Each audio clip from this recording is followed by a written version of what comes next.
भागवत महापुराण की जय। कुंज बिहारी लाल की जय। राधा रानी की जय। भगवान श्री कृष्ण के सभी भक्तों को राधे राधे। जय श्री कृष्ण। आज मैं आपको सुनाऊंगी भागवत महापुराण में चतुर्थ स्कंद में 27वां अध्याय पूरंजन के महल पर चांडवेग और काल कन्या की चढ़ाई। नारद जी ने राजा प्रचीन बरही से कहा, राजन, इस प्रकार उस सुंदरी ने राजा पूरंजन को पहले तो खूब नखरे दिखाए और फिर जब पूरंजन उसकी खुशामद करने लगा तो उसने उसके साथ खुलकर विहार किया। इस प्रकार समय व्यतीत होता रहा। वह सुंदरी उसे खूब तंग करती और फिर भरपूर श्रृंगार करके उससे रिझाती तथा विहार करती। राजा पूरंजन उसके रूप जाल में ऐसा खोया कि उसे पता ही नहीं चला कि शत्रु रूपी काल चांडवेग का सहारा लेकर कब उसकी पूरी पर आक्रमण करने आ पहुंचा है। वह तो मदमस्त हुआ अपनी प्रिया की गोद में पड़ा रहता था। उसे तो वह सुंदरी ही सब कुछ लगती थी। अज्ञान के अंधकार में डूबकर उसे आत्मा परमात्मा का ज्ञान ही नहीं रहा।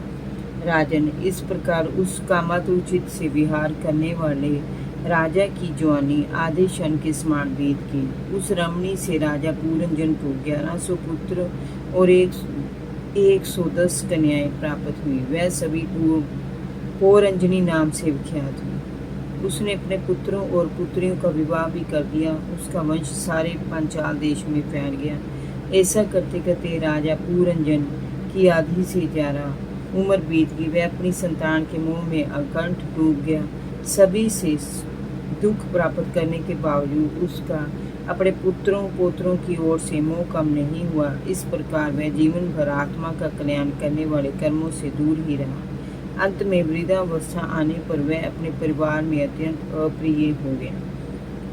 लोक में उसकी ख्याति काम लोलू और स्त्री लंपट के रूप में हुई। राजन, चांडवेग नाम का एक गंधर्व राजा है। उसके अधीन 360 महाबली गंधर्व रहते हैं। इनके साथ कृष्ण और शुक्ल वर्ण की गंधर्व कन्याएं मिथुन भाव से रहती हैं। ये बारी बारी से भोग विलास में डूबी नगरी को लूटती रहती हैं।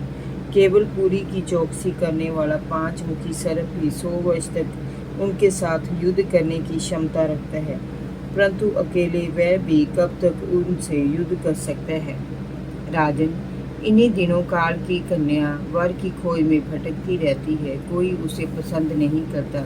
लोग उसे जरा मीन्स बुढ़ी और दुर्भगा मीन्स भाग्यहीन नाम से पुकारती हैं। एक बार राजश्री पुरु ने अपने पिता यजाति को अपना यौवन देने के लिए उसे अपनी इच्छा से वर लिया था। एक दिन मैं भी ब्रह्मलोक से पृथ्वी पर आया तो वह घूमती हुई मुझे भी मिल गई थी। मैं ठहरा ब्रह्मचारी, फिर भी उसने मेरा वर्ण करना चाहा। मैंने उसकी प्रार्थना स्वीकार नहीं की तो उसने कुपित होकर मुझे शाप दे दिया कि तुम एक स्थान पर अधिक देर तक नहीं ठहर पाओगे। तभी से मैं त्रिलोकी में भटकता रहता हूँ। मेरी ओर से निराश होकर उस काल कन्या ने यमराज के पास जाकर उसे पति रूप में वरण कर लिया। उसने उनसे कहा, हे यमराज, आप यवनों में वीर और श्रेष्ठ हैं। मैं आपसे प्रेम करती हूँ और आपको पति रूप में वरण करना चाहती हूँ। मैं आपकी सेवा में प्रस्तुत हूँ। आप मुझे स्वीकार करें।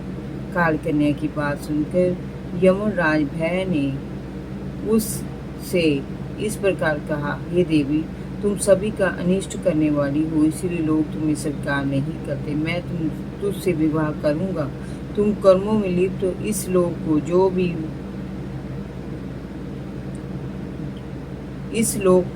जी भर भोगो।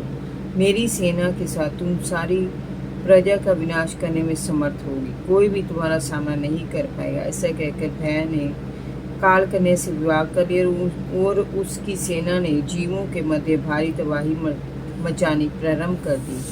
जय जय श्री राधे। कुंज बिहारी लाल की जय। भगवान श्री कृष्ण के सभी भक्तों को राधे राधे। जय श्री कृष्ण।